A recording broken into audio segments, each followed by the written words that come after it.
Hi everyone, welcome to my channel. Bella here. In today's video, I'd like to talk about how you can practice your spoken English at home. If you're interested in the topic, please keep watching.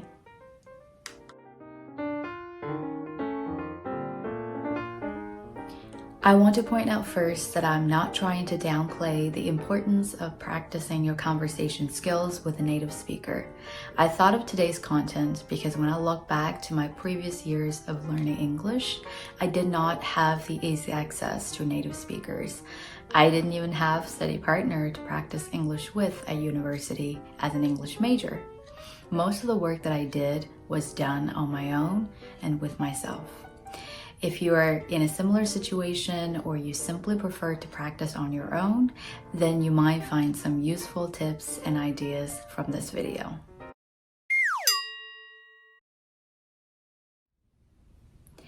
When it comes to day-to-day conversational English, I would recommend using a combination of interviews and TV shows as the source material. Like I've mentioned in one of my previous videos, short interview clips that are easy to find online can be a great resource for us to practice our listening and speaking. You can simply select interviews of your favorite celebrities, watch them with and then without subtitles for a few times. I personally prefer to watch a lot of different interview clips and try to get used to the pace of speech, understand the content, and note down any new phrases.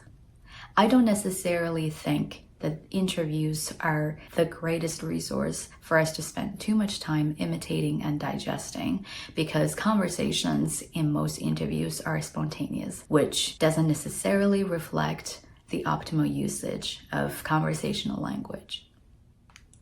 Whereas for TV shows, as a lot of preparation went into the writing of the scripts, getting the acting bits right, and so on, they are very valuable in providing a high quality, authentic pool of common phrases and sentence structures used by native speakers in proper contexts. There are, however, some tips I would like to share with you when using a good TV show as your language resource. First, the show you select should be mostly about our day-to-day life.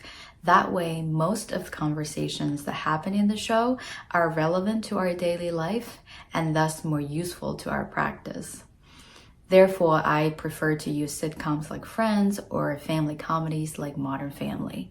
But that is not to say you cannot choose a show that you like if it's more of a thriller or drama series. Just keep in mind that the more you get to use what you learn, the longer it's going to stick with you. Second, never bite down more than you can chew. If you are thinking about how many episodes you should watch before you start to rewatch them, think about how much time you have every day to practice. If you have, let's say, 20 minutes a day to practice, then focus just on one episode or even half of an episode at a time. Spend enough time digesting everything you can from one episode before moving on to the next. Third, do more than just reciting those lines. The point of absorbing the language from a TV show is for you to eventually use it as your own. So it is really crucial for you to do more than simply reciting and imitating these dialogues. What I used to do is paraphrase or even summarize an episode or part of it. The intention here is to use the structures and phrases highlighted from this part to make up a commentary style paragraph and practice saying it out loud.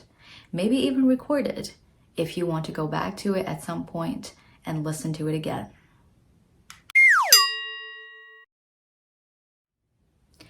As spoken English not only consists of daily conversations, but also other forms of idea expression where organization, coherence, and cohesion are just important. So how do we go about improving these aspects? One approach that I recommend you trying is listening to audiobooks. Websites like Audible are great places for us to find high quality audiobooks to listen to. Set aside 30 minutes or more a day for listening to an audiobook. I personally would recommend nonfictions for language learning purposes. And I would start with authors whose writing styles are more simple and straightforward. Basically, you want to start with books where the sentences aren't too long or complicated, but the structure is well organized and very clear. There are many books for you to choose from, but I did a little bit of digging and found the following few ones that I think would be a great place for you to start in my own collection.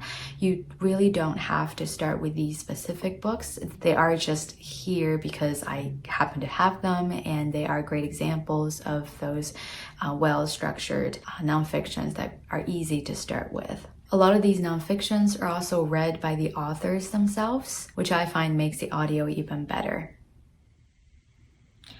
So these are the books that I was able to find in my own collection that I think could be a great place for you to start. Once again, you don't necessarily have to get the audiobooks for these particular books. There are so many to choose from, but these could be a great example to show you what I was talking about.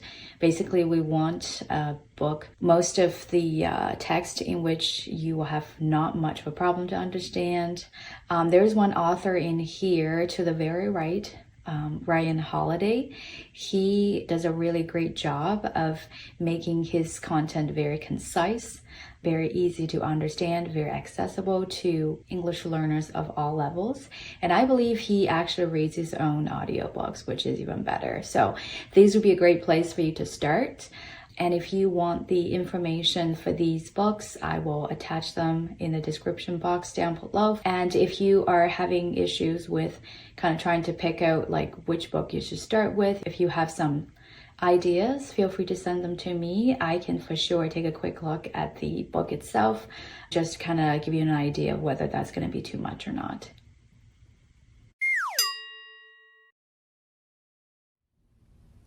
Another thing to note too is that you should set a goal for your practice.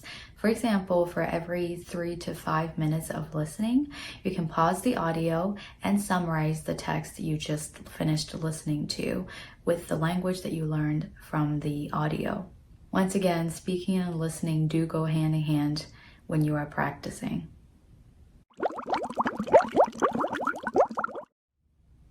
Regardless of the material that you use, as it has a lot to do with your personal preference and interest, my suggestion is to be really selective with your source material. Don't simply use anything. Try to select something that requires a lot of time and efforts to prepare and also needs to go through a lot of hoops to become accessible to the public, like a TV show or a book. That way, your learning process is going to be a lot more effective with these kind of material, and you can avoid any kind of detour that may happen on the way. Well, that's it for today. Thank you as always for taking the time to watch my video. If you like it, don't forget to hit the like button and subscribe to my channel. All my videos would not have been possible without your support. Until next time, take care.